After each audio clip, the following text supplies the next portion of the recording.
বর্ষা মৌসুমে গ্রামের মাটির রাস্তা দিয়ে যাতায়াতে মানুষের দুর্ভোগের শেষ নেই। শুষ্ক মৌসুমে কোনো মতে চলাচল করা গেলেও বর্ষা মৌসুমে সামান্য বৃষ্টিতে কাদায় চলাচলের অযোগ্য হয়ে পড়েছে ময়মনসিংহের গৌরীপুর উপজেলার বিভিন্ন ইউনিয়নের গ্রামের অবহেলিত বেশ কিছু কাঁচামাটির রাস্তা। মাটির এমন রাস্তা দিয়ে গ্রামের সাধারণ মানুষের চলাফেরায় চরম দুর্ভোগ পোহাচ্ছেন।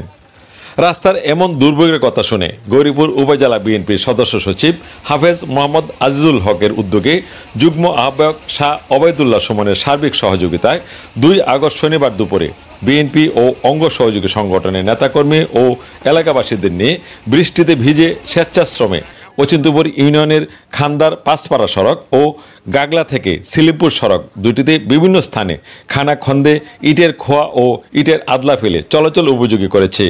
এতে চলাচলে অনেকটাই দুর্ভোগ লাঘব হয়েছে এলাকাবাসীর। বিএনপি নেতা হাফেজ মোহাম্মদ আজিজুল হক জানান, উপজেলার প্রতিটি ইউনিয়নের এমন মাটির রাস্তা বর্ষায় চলাচল উপযোগীকরণে তিনি কাজ করে যাবেন। অচিন্তপুর ইউনিয়নের মানুষের দুর্ভোগের খবর পায়া যে এই রাস্তাঘাটের অবস্থা খুব খারাপ, অচল অবস্থা। যে রাস্তাগুলি মানুষের জন্য খুব দুর্ভোগ হইতো, মানুষের চলাফেরার জন্য খুব কষ্ট হইতো, সেই রাস্তাগুলি গ্রামের এই স্পটগুলি দেখে দেখে আমরা এই নিজস্ব অর্থায়নে আমরা নিজেরা শ্রম দিয়া, নিজেরা সবাই মিলিয়া নিজ হাতে আমরা এইগুলি কাজ করে দিতেছি স্বেচ্ছাশ্রমে দিয়া।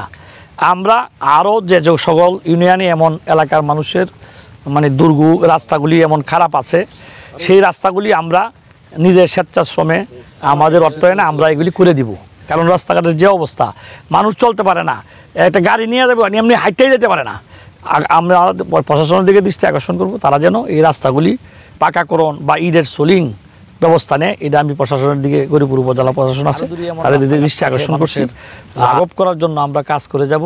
আমরা বিএনপি মানুষের দুর্যোগ যাতে না হয়, দুর্ভোগ যাতে না হয়, এই লক্ষ্যে আমরা প্রত্যেকটা ইউনিয়নে ইনশাল্লাহ কাজ করব।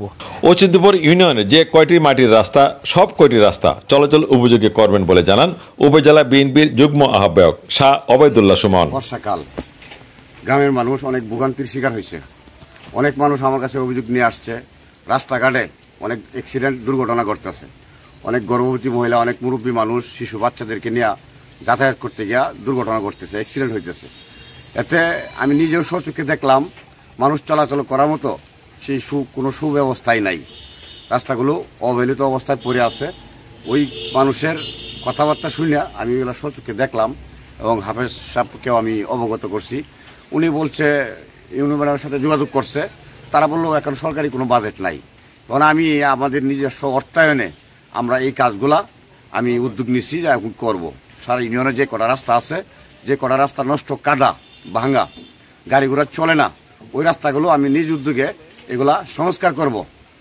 এটা আজকে হাফেজ সাহেবকে নিয়ে আমরা 2টা রাস্তায় কাজ করছি বৃষ্টিতে ভিজিয়া। বাকি যে কাজগুলো রয়ে গেছে সেই কাজগুলো আমরা এই 2-1 দিনের ভিতরে নিজস্ব অর্থায়নে আমরা শেষ করবো ইনশাল্লাহ, জনগণ যাতে ভোগান্তির শিকার না হয়। 10 মিলে করি কাজ, হারি জিতি নাহিলাজ। সকলকে নিয়ে কাজ করলে যে কোনো কাজে সহজ হয়। উপজেলা বিএনপির যুগ্ম আহ্বায়ক SM দুলাল বলেন, 10 মিলে করি কাজ, হারি জেতি নাহিলাজ। গৌরীপুর উপজেলা বিএনপির সদস্য সচিব হাফেজ মোহাম্মদ আজিজুল হক সাহেবকে সাথে নিয়ে ওনার মাধ্যমে উনি শ্রম দিয়েছেন। আমরা আপাতত মানুষের চলাচলের উপযোগী করেছি এই রাস্তাগুলিকে। এদেশের মানুষ যেন দুর্ভোগ থেকে মুক্তি পায়, এটা ছিল বিএনপির রাজনীতি। আজকেও আমরা আশা করছি আগামী দিনে যদি বিএনপি ক্ষমতায় আসে ইনশাল্লাহ আরও উন্নয়ন হবে। আমাদের কান্দার গ্রামে এই বর্ষায় রাস্তা খুবই নাজেহাল অবস্থা, যে কারণে বিএনপির নেতারা আসছে, ওনারা আইসা ওই ইট সুরকি ফালায়া আমাদের চলাফেরার উপযোগী করে রাখা গেছেন। কাজেই এতে আমরা খুবই সন্তুষ্ট এবং খুশি। গ্রামীণ এসব রাস্তা দিয়ে কৃষিপণ্য বাজারজাত করা এবং প্রতিদিন এসব রাস্তা দিয়ে বিভিন্ন শিক্ষা প্রতিষ্ঠানের শিক্ষার্থীদের যাতায়াত সমস্যা সহ জরুরি সেবার কোনো যানবাহন বা যে কোনো গাড়ি গ্রামে প্রবেশ করতে পারে না। সরকারি উদ্যোগে সড়ক পাকাকরণের দাবি এলাকাবাসীর। ফারুক আহমেদ, জি নিউজ, গৌরীপুর, ময়মনসিংহ।